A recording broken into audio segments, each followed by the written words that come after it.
Salam Fisika. Halo everybody, selamat datang di Salam Fisika. Sekarang kita akan belajar tentang teks hikayat. Kalian tahu nggak teks hikayat itu apa? Jangan-jangan teks hikayat itu teks yang nyeritain lagi kisah cinta Mas Dayat sama si Aya? Bukan seperti itu. Jadi sesuai dengan namanya teks hikayat.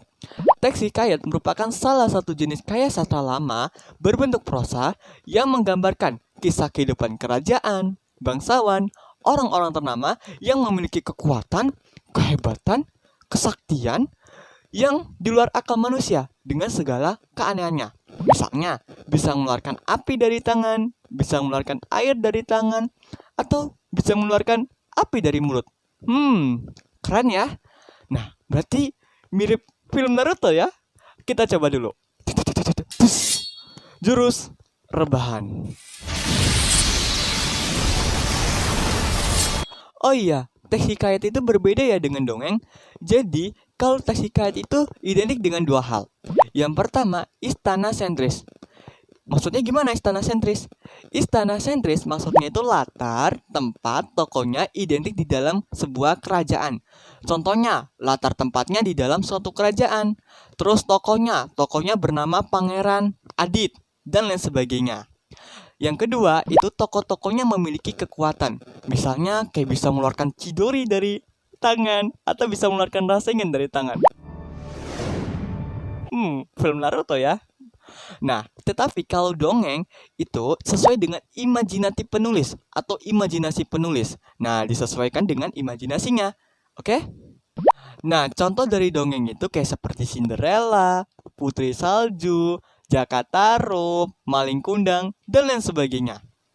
Oh iya, ciri-ciri teks hikayat. Ciri-ciri teks hikayat itu ada beberapa macam.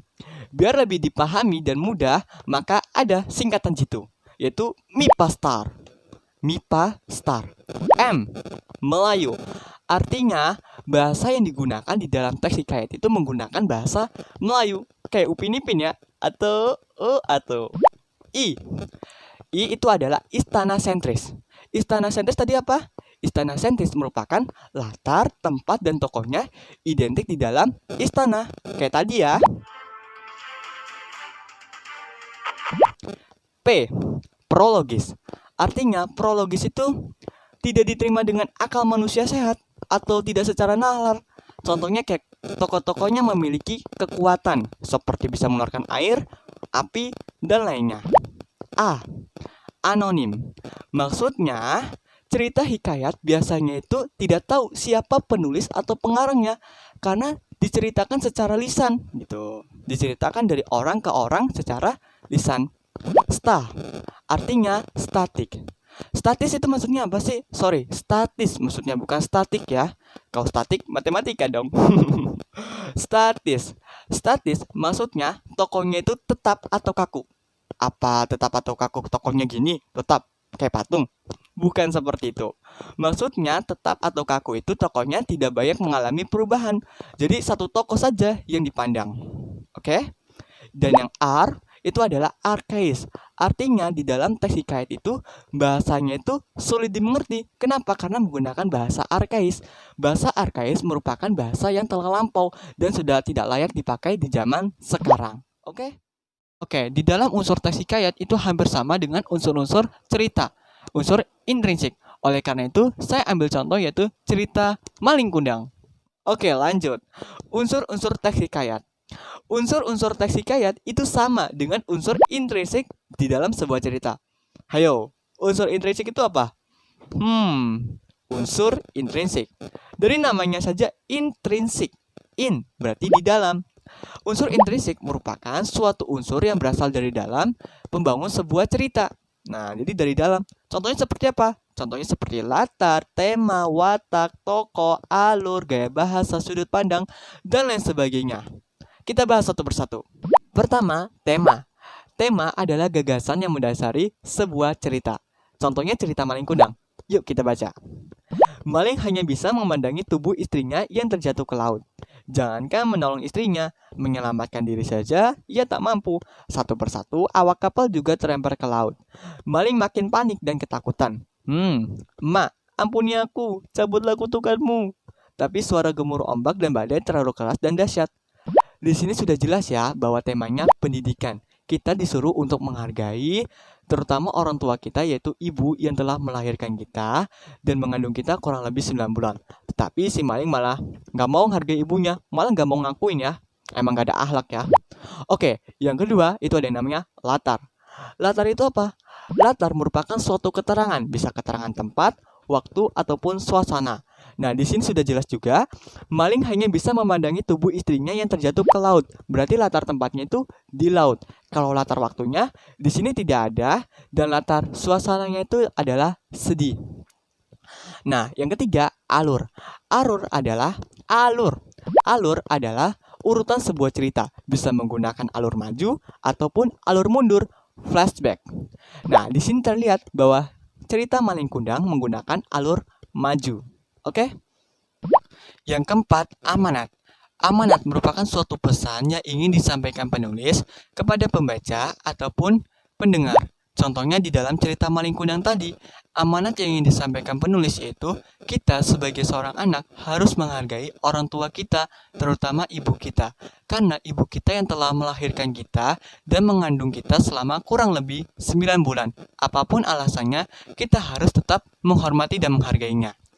Yang kelima ada yang namanya watak. Watak merupakan sifat yang dimiliki oleh para tokoh. Contohnya, kayak tadi, watak yang ada di dalam cerita Malin Kundang. Saya ambil contoh Malin Kundangnya ya.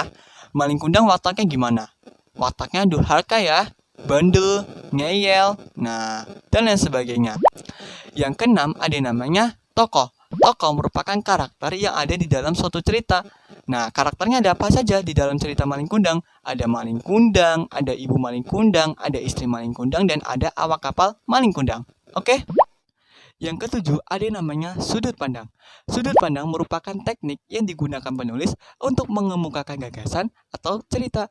Contohnya tadi, di cerita Malin Kundang, sudut pandangnya itu menggunakan sudut pandang yang ketiga atau serba tahu. Orang serba tahu ya.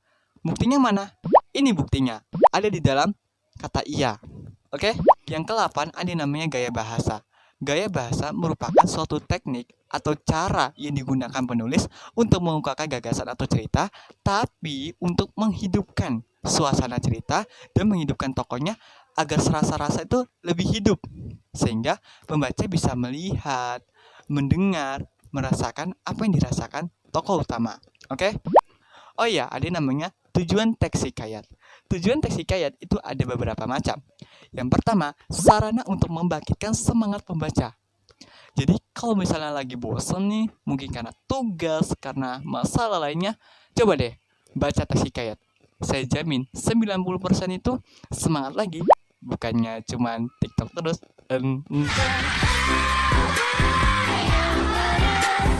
Yang kedua, sebagai sarana penghibur. Jadi teks hikayat itu adalah menghibur masyarakat. Yang ketiga, sebagai sarana untuk menyampaikan nilai-nilai luhur. Nilai-nilai luhur. Nilai-nilai luhur adalah nilai yang terkandung di dalam sebuah cerita.